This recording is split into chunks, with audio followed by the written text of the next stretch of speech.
ओम नमो भगवते वासुदेवाय। अतः सप्तदशोऽध्याय। महाराज पृथु का पृथ्वी पर कुपित होना और पृथ्वी के द्वारा उनकी स्तुति करना। श्री मैत्रेय जी कहते हैं, इस प्रकार जब वंदीजन ने महाराज पृथु के गुण और कर्मों का बखान करके उनकी प्रशंसा की, तब उन्होंने भी उनकी बड़ाई करके तथा उन्हें मनचाही वस्तुएं देकर संतुष्ट किया। उन्होंने ब्राह्मण आदि चारों वर्णों, सेवकों, मंत्रियों, पुरोहितों, पुरवासियों, देशवासियों, भिन्न भिन्न व्यवसायियों तथा अन्याय आज्ञानुवर्तियों का भी सत्कार किया। विदुर जी ने पूछा, ब्राह्मण पृथ्वी तो अनेक रूप धारण कर सकती है, उसने गौ का रूप ही क्यों धारण किया?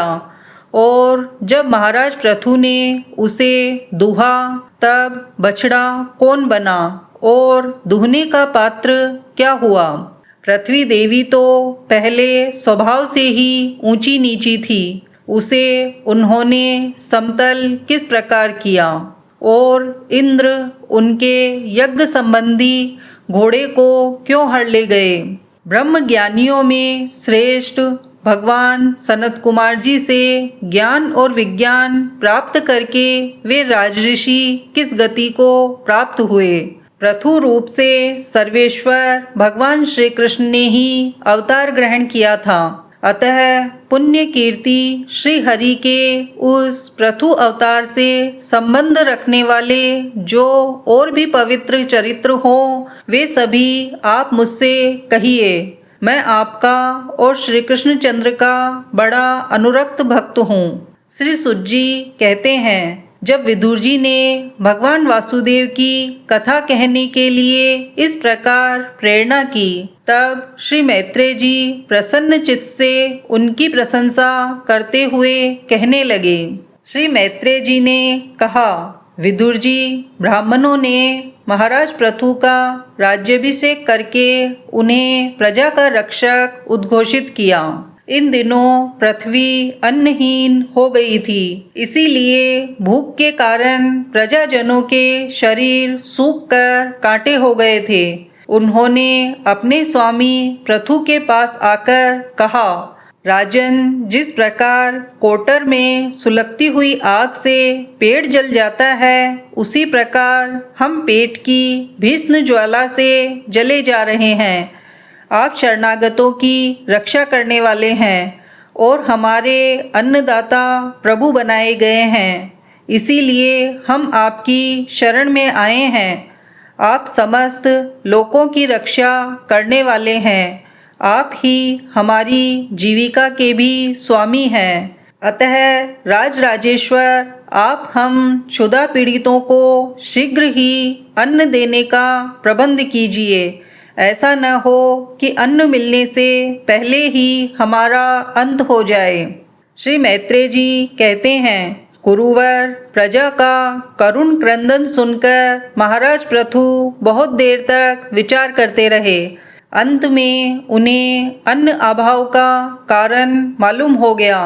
पृथ्वी ने स्वयं ही अन्न एवं औषधियों को अपने भीतर छिपा लिया है। अपनी बुद्धि से इस बात का निश्चय करके उन्होंने अपना धनुष उठाया और त्रिपुर विनाशक भगवान शंकर के समान अत्यंत क्रोधित होकर पृथ्वी को लक्ष्य बनाकर बाण चढ़ाया।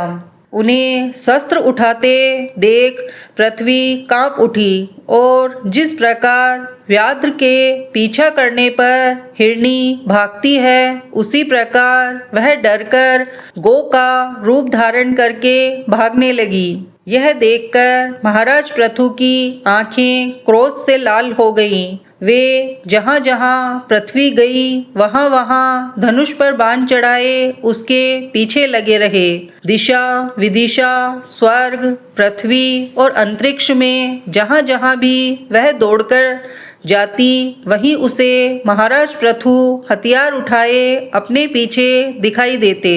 जिस प्रकार मनुष्य को मृत्यु से कोई नहीं बचा सकता, उसी प्रकार उसे त्रिलोकी में वेन पुत्र पृथु से बचाने वाला कोई भी न मिला। तब वह अत्यंत भयभीत होकर दुखित चित्त से पीछे की ओर लौटी और महाभाग पृथु जी से कहने लगी, धर्म के तत्व को जानने वाले शरणागत वत्सल राजन, आप तो सभी प्राणियों की रक्षा करने में तत्पर हैं। आप मेरी भी रक्षा कीजिए। मैं अत्यंत दीन और निरपराध हूँ। आप मुझे क्यों मारना चाहते हैं? इसके सिवा आप तो धर्मज्ञ माने जाते हैं। फिर मुझ स्त्री का वध आप कैसे कर सकेंगे? स्त्रियां कोई अपराध करे तो भी साधारण जीव भी उन पर हाथ नहीं उठाते। फिर आप जैसे करुणामय और दीन वत्सल तो ऐसा कर ही कैसे सकते हैं? मैं तो एक सुदृढ़ नौका के समान हूँ। सारा जगत मेरे ही आधार पर स्थित है। मुझे तोड़कर आप अपने को और अपनी प्रजा को जल के ऊपर कैसे रखेंगे? महाराज पृथु ने कहा, पृथ्वी, तू मेरी आज्ञा का उल्लंघन करने वाली है। तू यज्ञ में देवता रूप से भाग तो लेती है, किंतु उसके बदले में हमें अन्न नहीं देती। इसीलिए आज मैं तुझे मार डालूंगा। तू जो प्रतिदिन हरी हरी घास खा जाती है और अपने थन का दूध नहीं देती, ऐसी दुष्टता करने पर तुझे दंड देना अनुचित नहीं कहा जा सकता।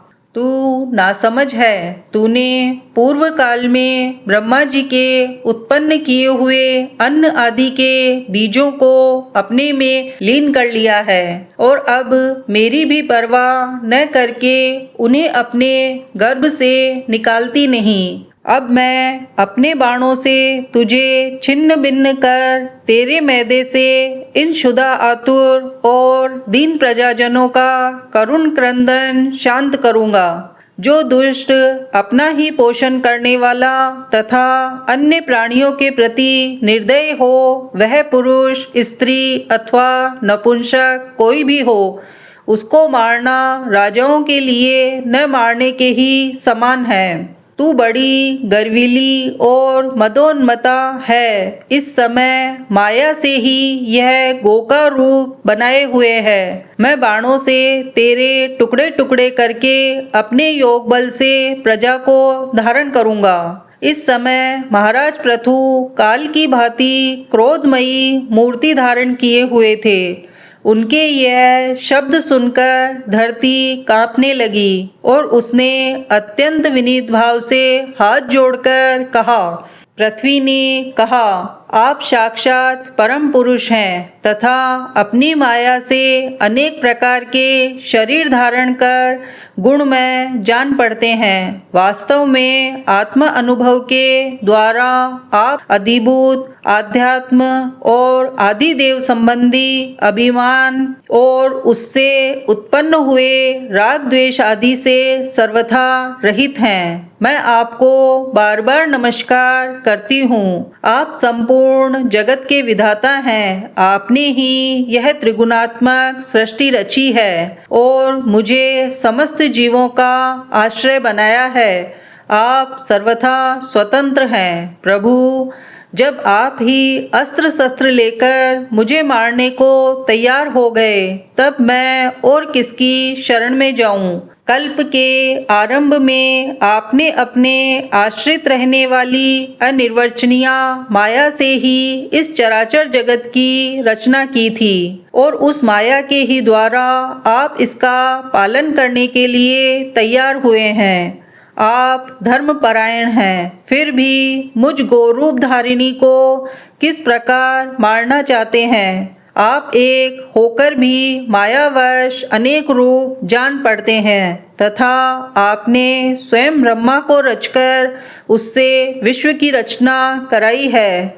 आप साक्षात सर्वेश्वर हैं।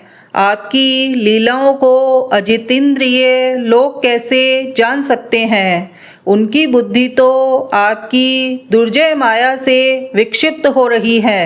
आप ही पंचभूत इंद्रिय, उनके अधिष्ठात देवता, बुद्धि और अहंकार रूप अपनी शक्तियों के द्वारा क्रमशः जगत की उत्पत्ति, स्थिति और संहार करते हैं। भिन्न भिन्न कार्यों के लिए समय समय पर आपकी शक्तियों का आविर्भाव तिरोभाव हुआ करता है।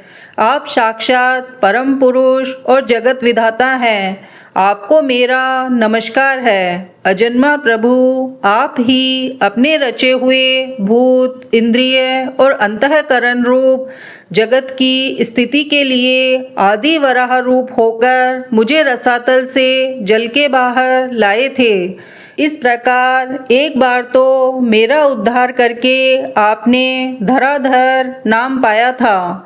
आज वही आप वीर मूर्ति से जल के ऊपर नौका के समान स्थित मेरे ही आश्रय रहने वाली प्रजा की रक्षा करने के अभिप्राय से पहने पहने बाण चढ़ाकर दूध न देने के अपराध में मुझे मारना चाहते हैं।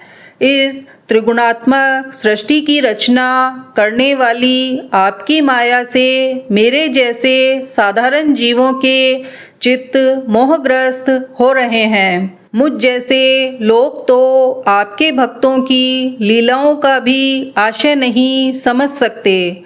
फिर आपकी किसी क्रिया का उद्देश्य न समझें तो इसमें आश्चर्य ही क्या है।